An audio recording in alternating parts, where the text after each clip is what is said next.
Bueno, vamos a comenzar la segunda hora clase a la carta a los Hebreos y vamos a abrir nuestras Biblias, por supuesto, el libro de Hebreos.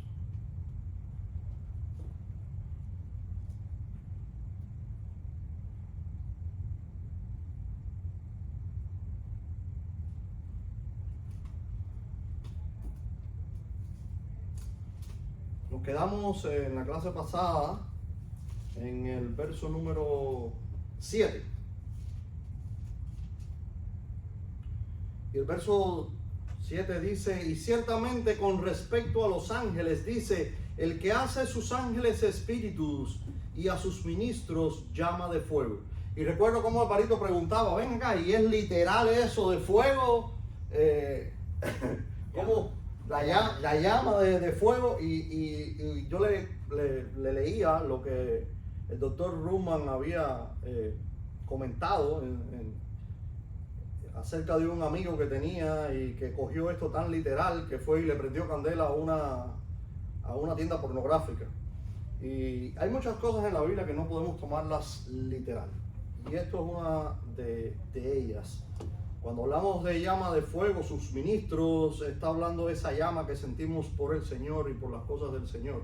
Es como la Biblia habla en otros pasajes acerca de mantenerse en el primer amor, donde no debemos perder ese primer amor. Ahora, los carismáticos, nuestros amigos pentecostales, ellos utilizan esta frase para aludir acerca de lo que es el bautismo de fuego. Y vamos a ir a Mateo capítulo 3. A ver qué dice Mateo capítulo 3, verso 9, acerca de esto. En la Biblia nunca el fuego es bueno. Vamos a empezar por ahí. Eso del bautismo de fuego y esa cosa, eso cada vez que tú ves candela, o es infierno o es algo malo. No es nunca nada bueno. Dice el verso 9 del capítulo 3 de Mateo: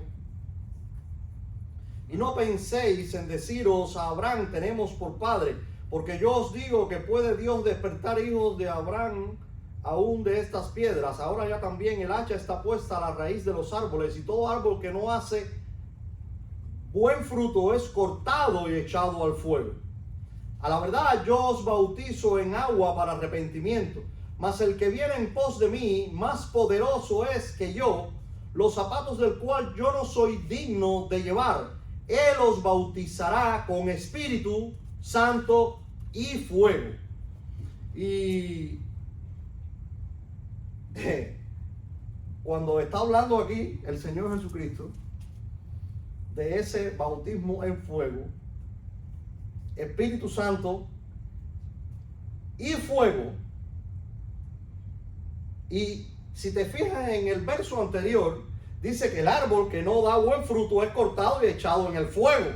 Literalmente está hablando del infierno. Es un hombre quemándose en las llamas del infierno. Hay que entender cómo la Biblia es clara al respecto y no empezar a estar inventando cosas raras. Hay un pasaje también en Malaquías 4, del 1 al 5. Vamos a ver lo que dice Malaquías. Dice: porque aquí que viene el día ardiente como un horno, y todos los soberbios y todos los que hacen maldad serán estopa, y aquel día que vendrá los abrazará, dijo Jehová de los ejércitos, el cual no les dejará ni raíz ni rama. No es buena la candela. Así que la llama de fuego que la Biblia habla tiene dos interpretaciones. Una, o es el infierno, no es bueno. Y la segunda es esa llama que debemos mantener encendida por las cosas del Señor. Eso es importante que lo entendamos. Al igual que el que hace sus ángeles espíritu, y está hablando literalmente de los ángeles que son espíritu. Vamos a continuar con el verso 8. Mas al Hijo, tu trono, oh Dios, por los siglos de los siglos, cetro de rectitud, el cetro de tu reino.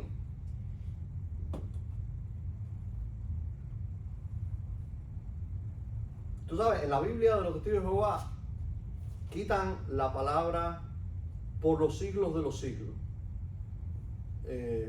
A ellos no le conviene eso. Tampoco le conviene que Jesús sea Dios.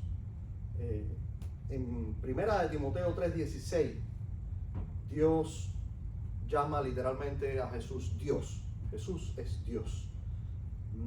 En muchos comentarios bíblicos, mucha gente no creen que Jesús es Dios. Dice la palabra rectitud, el cetro de tu reino.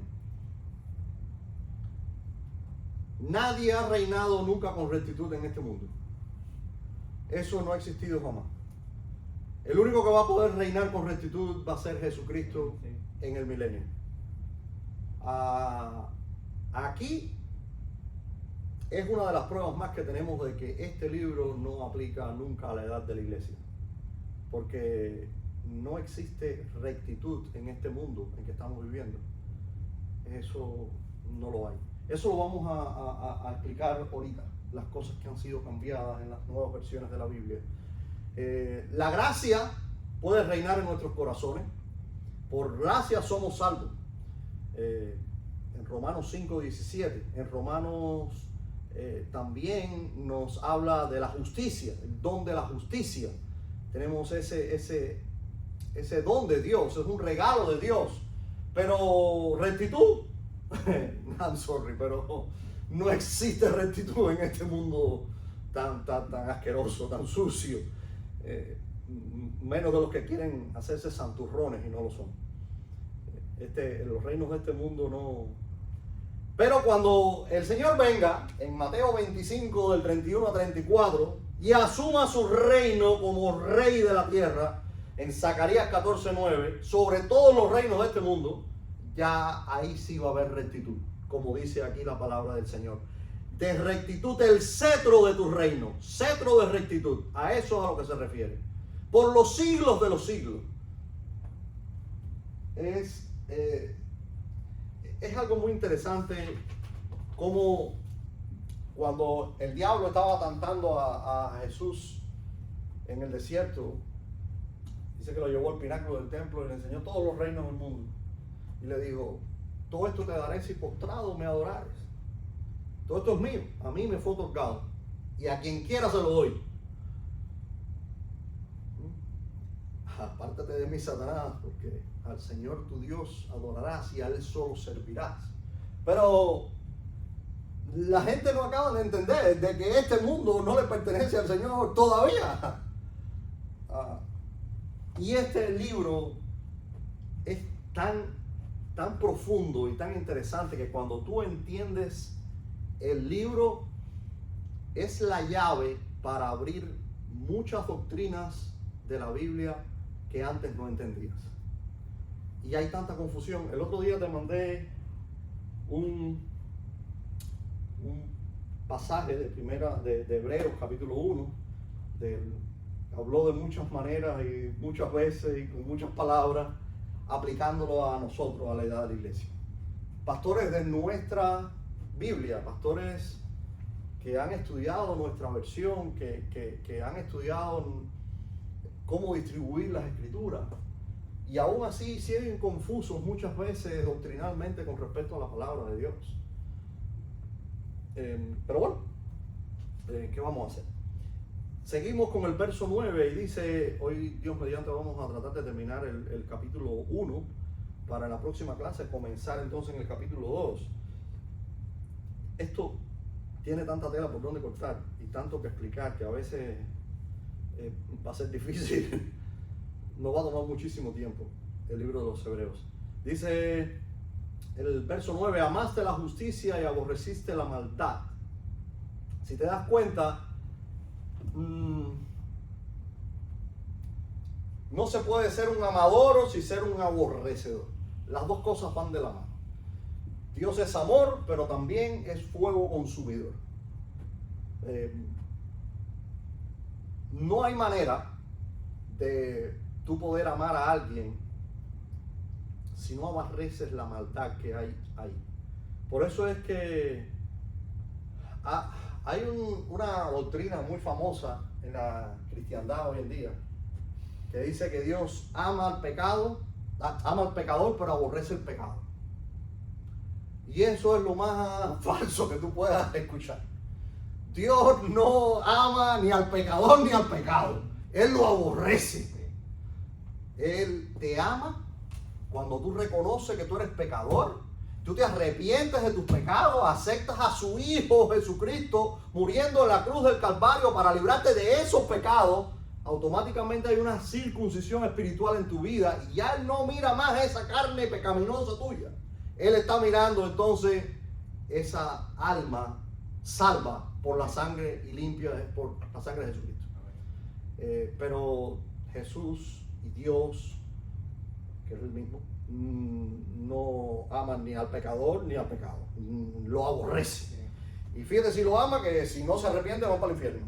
Así que es una falsa doctrina, es como la práctica del pecado, que lo ponen en las nuevas versiones de la Biblia, y no existe práctica de pecado.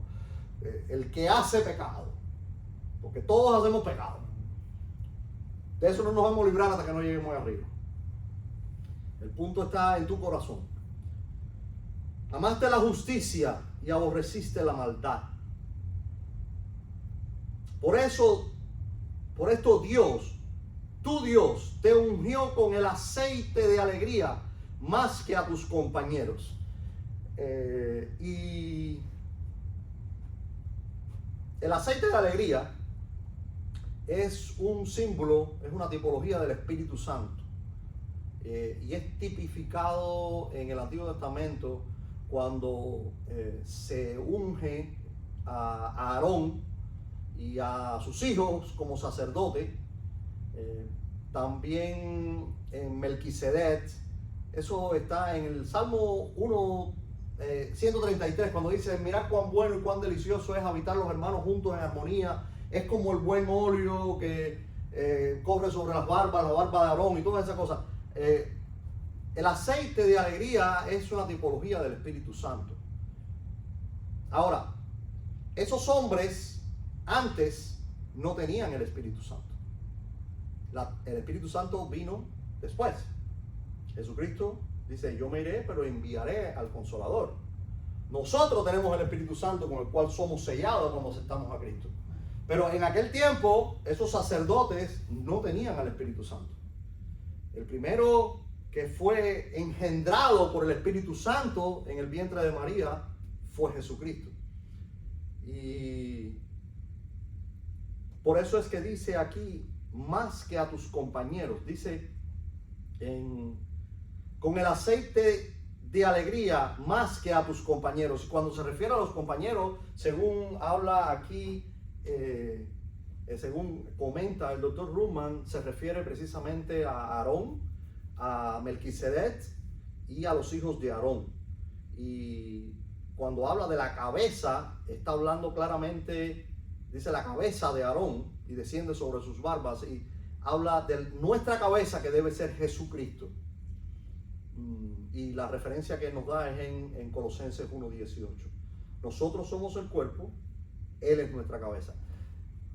Él pone el ejemplo que ninguna cola, un perro tiene cola y cabeza, pero la cola no puede gobernar la cabeza del perro, es la cabeza quien gobierna el resto del cuerpo. Y así debemos funcionar nosotros como cristianos, en todos los aspectos de nuestra vida, sea en nuestro matrimonio, en nuestro hogar, en nuestra iglesia, en nuestra vida secular. Jesucristo como cabeza. Ahora, hay muchas cosas con respecto a este mundo que estamos viviendo y el libro de Hebreos que debemos entender, y es el culto alejandrino en el que estamos viviendo, la iglesia de la Odisea, donde tienen Biblias corruptas, y hacen las cosas como no debían. Los versículos del 1 al 9 han sido pervertidos en todas las nuevas versiones de la Biblia. Y por eso yo traje este diagrama a ustedes con cada uno de los versos que han sido cambiadas cosas en las diferentes Biblias. En el verso 2 quitan la palabra cosas. Ahí no existe la palabra cosa en la 60. El verso 2 dice: nos ha hablado de estos postreros días por su Hijo, a quien construyó heredero de todas las cosas. La 60 dice heredero de todo.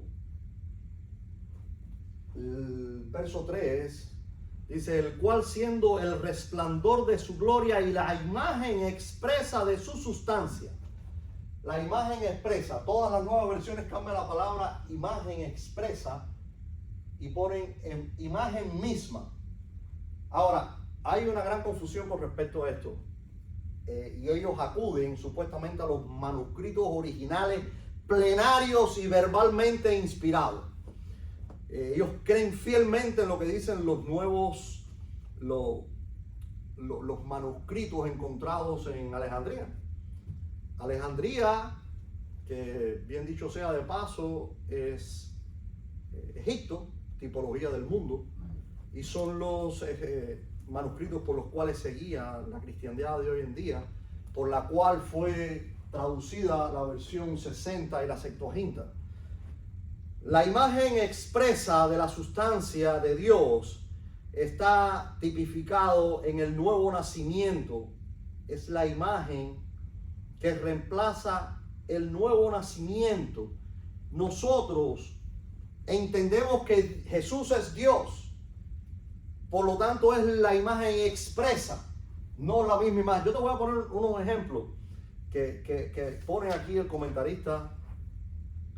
Él buscó 4 ejemplos y te los voy a leer literalmente.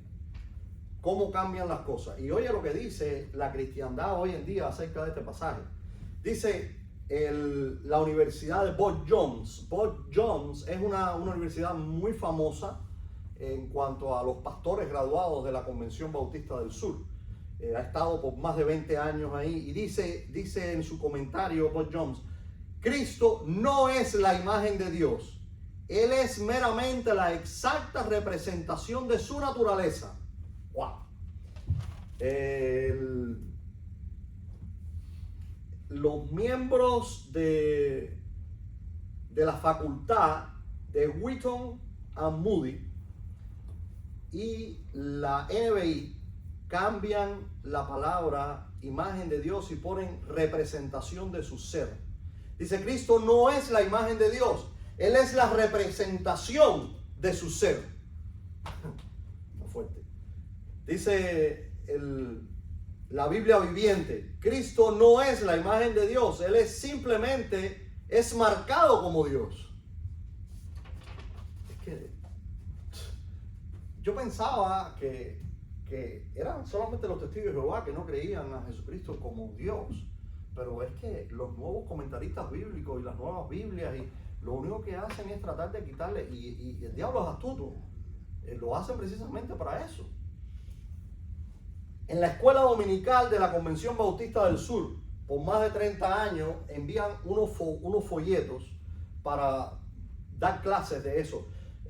Y este pasaje, el comentario de este pasaje dice: Cristo no es la imagen de Dios, Él solo carga la estampa de la naturaleza de Dios.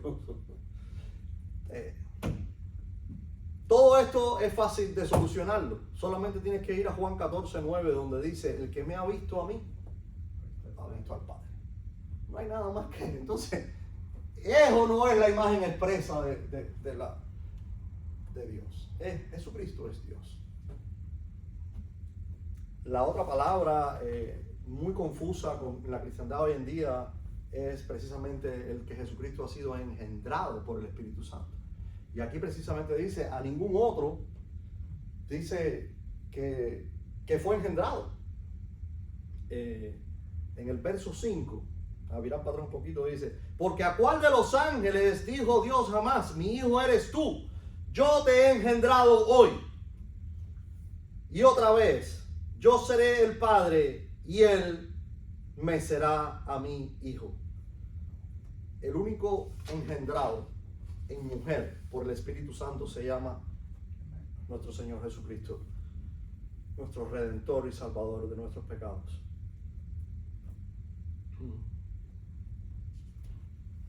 Dice en el verso 3, tiene otro ejemplo, dice que el purgar ha sido cambiado en todas las nuevas versiones de la Biblia por purificación.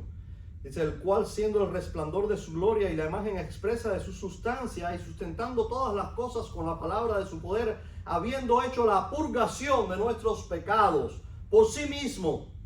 Todas las nuevas versiones cambian la palabra purgar y ponen la purificación de nuestros pecados. Y no es lo mismo. Son dos cosas diferentes. El verso 6, dice el verso 6, y otra vez cuando introduce al primogénito en la redondez de la tierra.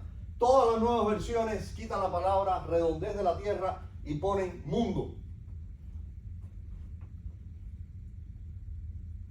Que de hecho, si te ponen a analizar, esto demuestra que la tierra es redonda. La Biblia dice en Job también que Dios se pasea sobre la redondez de la tierra. Lo dice en Salmos también, sobre el globo de la tierra.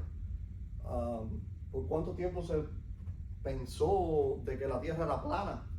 Y entonces tuvo que venir un navegante, Galileo Galilei, y decir que la tierra era redonda porque le había dado la vuelta al globo y era redondo en el barco. Entonces, hello, ¿cuántos años tuvieron los católicos leyendo los manuscritos supuestamente para encontrar esta palabra, redondez? Hello, es horrible.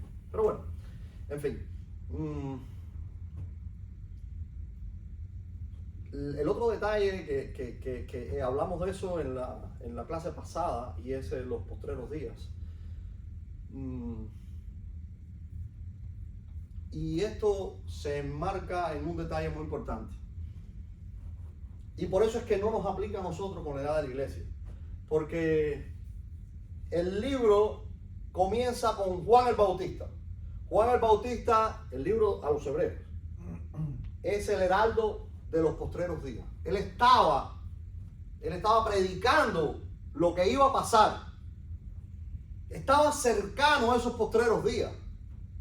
Vino Jesucristo, les predica el reino, no aceptan el reino, y ahí, en Actos capítulo del 1 al 4, 7 años de la primera iglesia, termina los postreros días. ¿Y cuándo vuelven a comenzar los postreros días? Es la gran tribulación. Ahora, de esos, por eso es que yo decía ahorita que dice aquí el doctor Ruman, esta es la llave que abre el entendimiento del libro de los Hebreos. Cuando tú entiendes eso, de que termina en Actos con la primera iglesia y vuelve a comenzar en la gran tribulación para esos judíos, que muchos de ellos van a ser salvos, se van a dejar cortar la cabeza.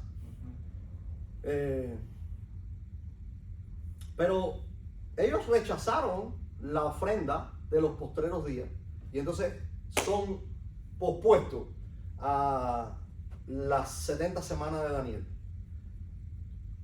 Definitivamente está dedicado a los judíos en la gran tribulación.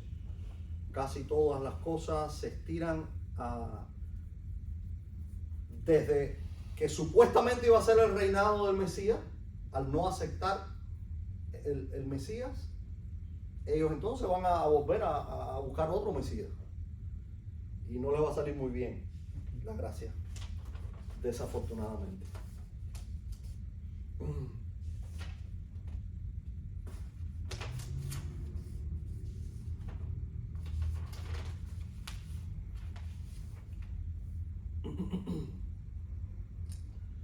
Dice el verso 10, y tú, Señor, en el principio fundaste la tierra y los cielos son obra de tus manos. Verso 11, ellos perecerán, mas tú, y bueno, el verso 10 está claro cómo te está refiriendo a Jesucristo, precisamente. Y tú, Señor, en el principio fundaste la tierra y los cielos son obra de tus manos. Y la referencia cruzada que tiene este verso es precisamente Juan 1:1, cuando dice: en el principio era el verbo era con Dios y el verbo era Dios. Definitivamente ahí estaba el Señor. No hay otra manera de entender esto.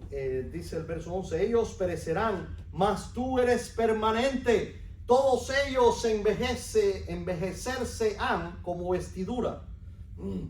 Y como un manto los envolverás y serán mudados. Tú empero eres el mismo y tus años nunca se acaban.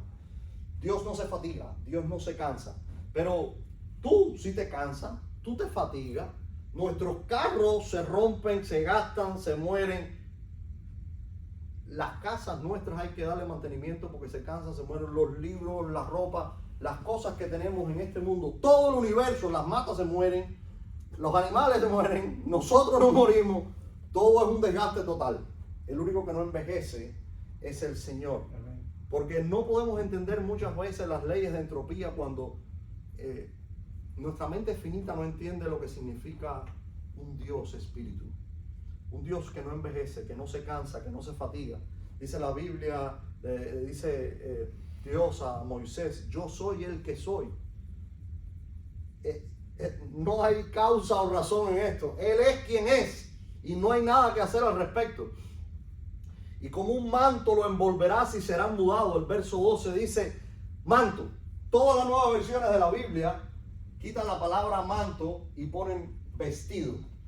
Cuando se refiere al aceite que les mencioné en el verso 9, el aceite tipología del Espíritu Santo, el aceite de alegría, todas las nuevas versiones de la Biblia cambian y ponen la palabra óleo. Todas las nuevas versiones en el verso 8 quitan la palabra al Hijo y ponen del Hijo. Pero no es lo mismo al que del. Cuando se le está hablando a alguien, es a esa persona. Pero se está hablando de alguien, es de esa persona. Son dos cosas distintas. Quitan la palabra rectitud y ponen equidad.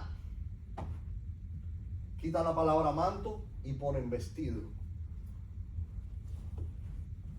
Ahora, él dice aquí algo muy interesante. Y dice Roman, dice, y como un manto lo envolverás y serán mudados. Dice, hablo reverentemente cuando digo esto, sin importar las opiniones de algunos altamente santificados hermanos. Algún día, Dios va a quitarse la ropa. Está hablando acerca de cambiar su vestidura, por lo que él está hablando de un manto siendo doblado. Después de envejecerse, él va a quitar el universo y lo pondrá en el closet y va a sacar un nuevo universo. Y nos pone de referencia Segunda de Pedro 3:13. Dice, Segunda de Pedro 3:13. Pero esperamos cielos nuevos y tierra nueva según sus promesas, en los cuales mora la justicia. Amén. Mira Isaías 66:22. Si alguien lo encuentra primero que yo, pero lee. Isaías 66.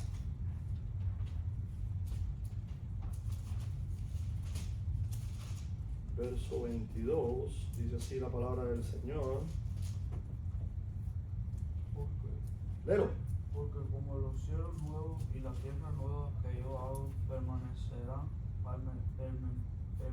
delante de mí, dice Jehová, así permanecerá vuestra simiente y vuestro nombre. Amén. Y también Revelación 20:11.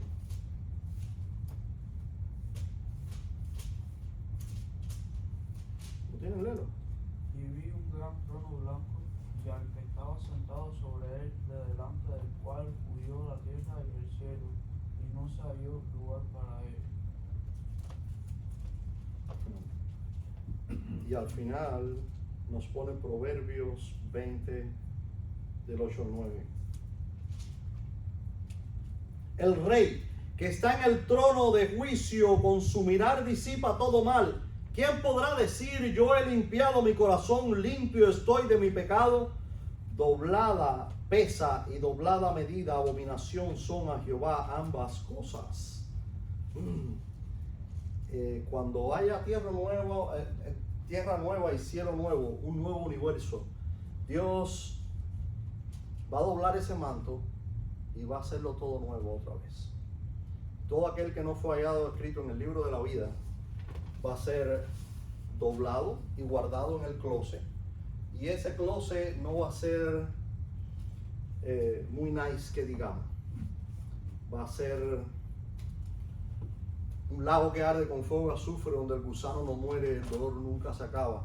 Allí será el lloro y el crujir de dientes para eternidad, para hacer vergüenza para todos esos evolucionistas, materialistas, científicos, judíos no salvos que no quisieron aceptar su Mesías y que aceptaron la marca de la bestia.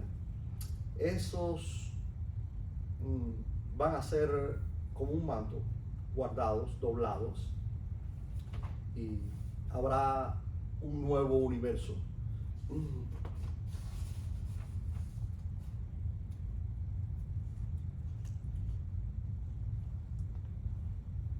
Además, ¿a cuál de los ángeles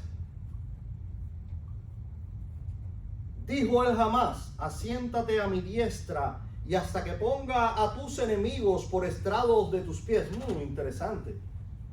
¿A cuál de ellos, a cuál de los ángeles dijo él jamás, asiéntate a mi diestra? Todas las nuevas versiones quitan la palabra asiéntate y ponen siéntate. Le quitan la, porque como es un lenguaje arcaico, viejo, difícil de entender y suena feo, entonces lo cambian. Hasta que ponga a tus enemigos por estrado de tus pies. O sea, todavía los enemigos están ahí. No están al estrado de sus pies. Entonces va a ser en ese momento. Todavía el diablo sigue siendo el príncipe de las tinieblas, de las potestades, de los espíritus de este mundo. Eso que dicen nuestros hermanos carismáticos de que Jesucristo derribó y venció al diablo en la cruz del Calvario. Sí, lo hizo. Pero si ahora mismitico Jesucristo es el rey de este mundo, está haciendo muy mal trabajo. Porque esto va de mal en peor y se va a poner peor todavía. Va a llegar un momento donde esos enemigos, el mismo diablo, va a ser atado y echado en el infierno, donde Jesús va a estar reinando con cetro de rectitud, no de equidad, donde van a estar los enemigos postrados al estrado de sus pies, como dice aquí. Pero no ha llegado ese momento todavía. Por eso estamos como estamos. Por eso es que nosotros somos cada día menos, un rebaño pequeño. Por eso la gente no quiere oír la verdad. Por eso en las mismas iglesias hoy en día hay tanta confusión con respecto a las escrituras. Por eso los mismos ministros que supuestamente debían ser llamas de fuego y predicar la verdad, lo que enseñan es falsa doctrina. ¿No son todos espíritus ministradores enviados para ministrar por aquellos que serán herederos de salud? Todas las nuevas versiones de la Biblia quitan la palabra salud y ponen salvación. Y bueno, en efecto, es verdad. En efecto, herederos de salud y herederos de salvación. La salud en la Biblia, casi siempre, la mayoría de las veces, se está hablando de nuestra salvación.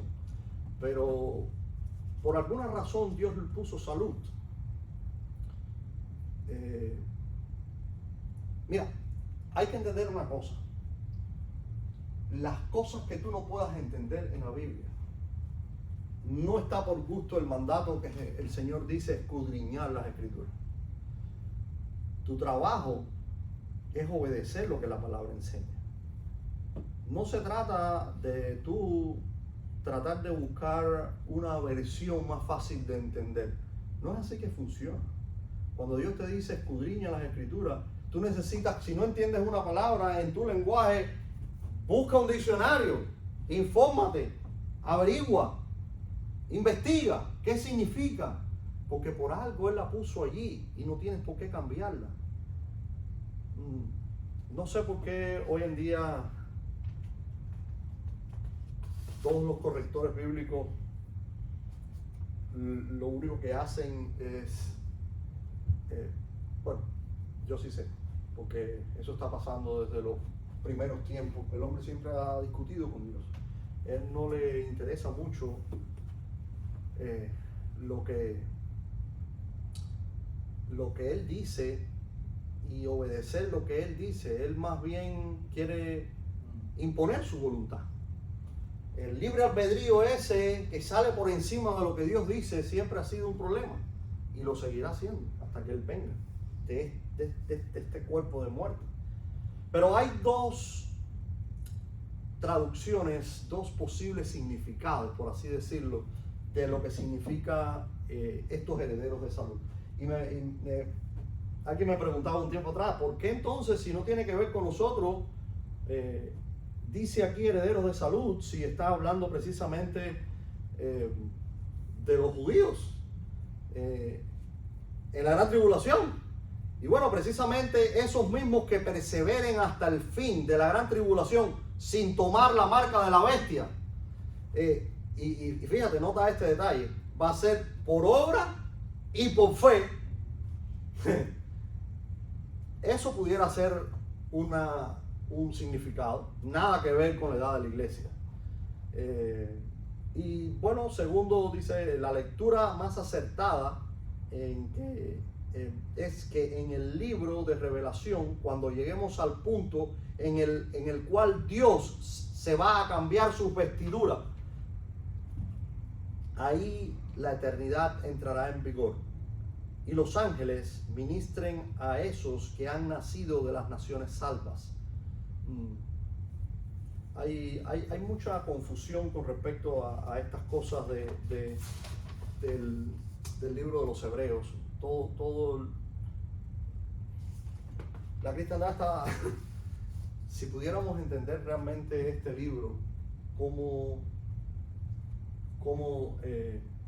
qué es lo que significa, a quién aplica, cómo distribuirlo correctamente, precisamente de eso es lo que estamos hablando, sin cambiar palabras, yo creo que nos iría un poquito mejor. Y yo creo que hasta ahí vamos a llegar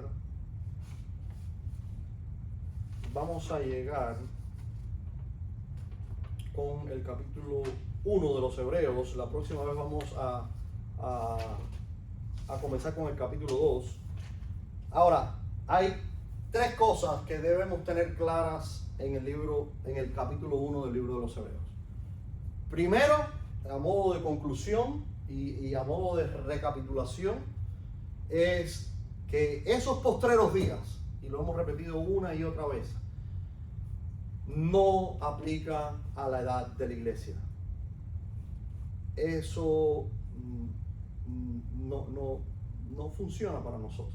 Definitivamente comienza con Juan el Bautista predicando el reino, termina en los primeros 7 años de la edad de la iglesia, en Actos del 1 al 4, y vuelve a abrirse nuevamente esos postreros días en alguna parte, en algún momento de la gran tribulación. La otra cosa que debes tener clara es la imagen expresa de la sustancia de Dios, lo cual concreta el significado de Jesucristo como Dios. Ignora todo lo que puedan decir todas las palabras citadas en la Septuaginta y todas las nuevas versiones y todos los inventos de los comentaristas críticos bíblicos que no creen el libro. Por eso es que nosotros nos llamamos creyentes bíblicos, porque creemos lo que el libro dice literalmente. Y por último, no importa cómo interpretes o cómo traduzcas tu trono, oh Dios, porque lo único que tenemos que entender con respecto a esto es que es el trono de Dios, de Jesús, es la deidad de Cristo, lo que importa. Que Dios les bendiga. Aquí vamos a terminar este primer capítulo del libro de los Hebreos. Y la próxima clase vamos a comenzar con el capítulo 2 del libro de los Hebreos. Y si te puedes dar cuenta, mira, todo lo que hemos dado en estas dos clases ha estado aquí en los comentarios del Dr. Rummel. Y vamos a tener el capítulo 2 del libro de los Hebreos. Y mira todo lo que hay aquí para poder... es mucha tela por donde cortar. Y cuando uno se dedica precisamente a escudriñar las Escrituras de esta manera, palabra por palabra, va a descubrir muchas cosas que no entendía. Va a entender libros enteros que no entendía, que pensaba que te aplicaban a ti como salvo por gracia, como creyente bíblico. Dios nos ayude y nos guíe a poder entender su palabra correctamente. Vamos a orar para ello. Padre, gracias te damos una vez más por poder estar escudriñando tu palabra y poder tratar de entender tu libro, Señor. Gracias por tu Espíritu Santo, Señor, que nos guía a toda verdad, Señor, y que nos da el entendimiento para escudriñar las Escrituras, Señor, y tener la correcta revelación de las Escrituras. Tu libro, Señor, se interpreta por sí solo, Señor. Líbranos, Señor, de falsa doctrina, de falsos comentaristas, Señor, que nos engañan y nos llevan a confusiones, Señor. Y ayúdanos a enseñar a otros esto mismo que hemos aprendido, Padre. En nombre de Jesús oramos y te damos muchas gracias. Amén y amén. Amén. Hermano, él iba a preguntar si no fuera posible que